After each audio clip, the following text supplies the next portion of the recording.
భగవంతుడు ఒక కష్టం పెట్టాడంటే దానికేదో దాని అంతరార్థం ద్వారా ఉంది. ఏం తెలుసుకుంటున్నాం? ఆ కష్టాలు మన భౌతిక ప్రపంచం ఏం చేస్తున్నామంటే కష్టం ఈడి వలన కష్టం వచ్చింది. ఈడి వలన కష్టం వచ్చింది. వాడు నన్ను మోసం చేశాడు. అనుమాసం చేసాడు. వాడు లేకపోతే నేను ఎట్లుండేవాడిని తెలుసా? అట్లా ఆ అటు కష్టం చూపిస్తే లాస్ట్కి వచ్చి నా వల్ల నాకు కష్టం వచ్చిందని బాబు దగ్గరికి వెళ్తాడు.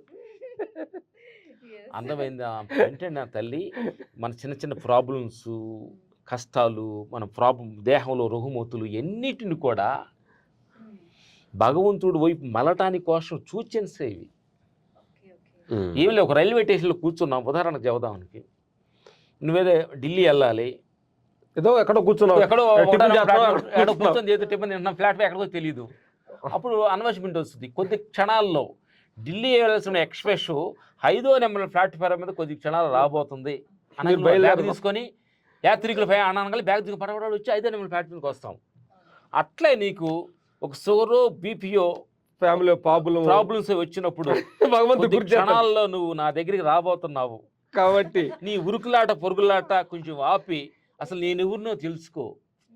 సత్యం భగవంతు సిగ్నల్ ఇస్తున్నట్టు. అందరూ అయ్యో నాకు సుఖం వచ్చింది, నాకు వీపు వచ్చింది లగలగా అంటున్నారు. భగవంతు ఇరుకులాట పొరుగులాట కొంచెం ఆపు, అసలు నేను ఎవరినో తెలుసుకో అనేది దీని క్వశ్చన్. సూచన ఇస్తాడు భగవంతుడు. Both are same question is over.